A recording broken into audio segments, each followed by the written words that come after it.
झालावाड़ से आ रही खबर की स्कूल हादसा मामले को लेकर हाईकोर्ट में सुनवाई हुई है। स्कूलों की जर्जर हालत को लेकर सुनवाई हुई है हाईकोर्ट में। पुख्ता रोड मैप पेश न करने पर नाराजगी जताई गई है और लगाई गई है कोर्ट की ओर से अधिकारियों को फटकार।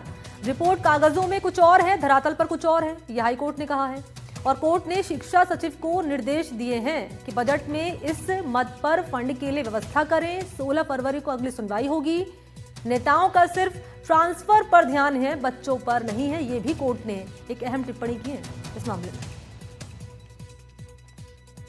सर, क्या आज कोर्ट में हुआ, किस तरीके से लगातार ये सुनवाई हो रही है, आज क्या कोर्ट ने डायरेक्शंस दिए हैं?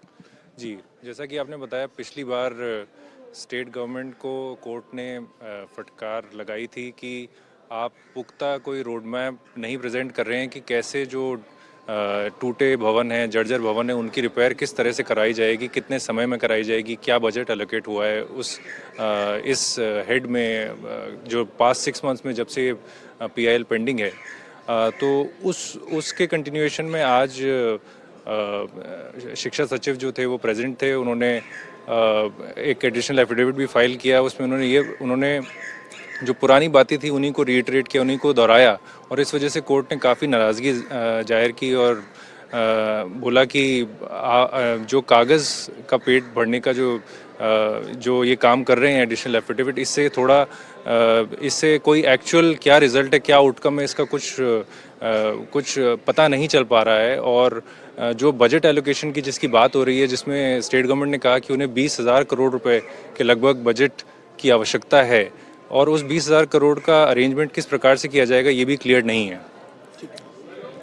सर, ये बताइए जरा कि बूंदी वाली घटना का भी जिक्र किया आज कोर्ट ने, क्या कुछ कहा और क्या कुछ और डायरेक्शंस अधिकारियों को दिए, क्या नाराजगी जाहिर की? बूंदी वाले इश्यू पे कोर्ट का काफ़ी सख्त टिप्पणी थी कि जब पहले ही एक झालावाड़ का इश्यू हो गया तो हम सेकंड इश्यू पे बोले ये सब नहीं देखेंगे। और इस इश्यू में यहाँ तक कहा गया है कि बोले कि जो पेड़ के नीचे है बच्चे पढ़ाई कर रहे हैं, और बोले कि आज कोर्ट का तो ये सख्त रूप रहा कि बोले आजकल वो ज़माना नहीं है कि जिसके अंदर बोले गवाह नहीं मिलेगा या कुछ नहीं है। इसके लिए तो कोर्ट ने यहाँ तक कहा कि बोले कि अब तो पेड़ भी गवाही देने आ जाते हैं। बोले कि इतनी टेक्नोलॉजी है और इस ज़माने में आप स्कूलों की ये व्यवस्था है कि छोटे छोटे बच्चे हैं, वो बच्चियाँ हैं, वो घर से निकलती है और स्कूल तक पहुँचती है, तो बोले उसको टॉयलेट की व्यवस्था ही नहीं होती है, और स्कूल में भी टॉयलेट की व्यवस्था नहीं है, तो बच्ची कहाँ जाएगी।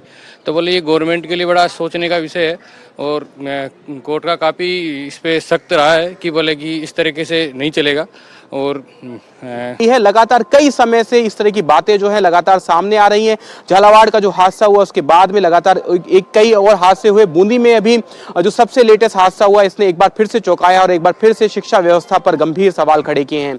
कैमरामैन निर्मल शर्मा के साथ विश्वास शर्मा, NDTV।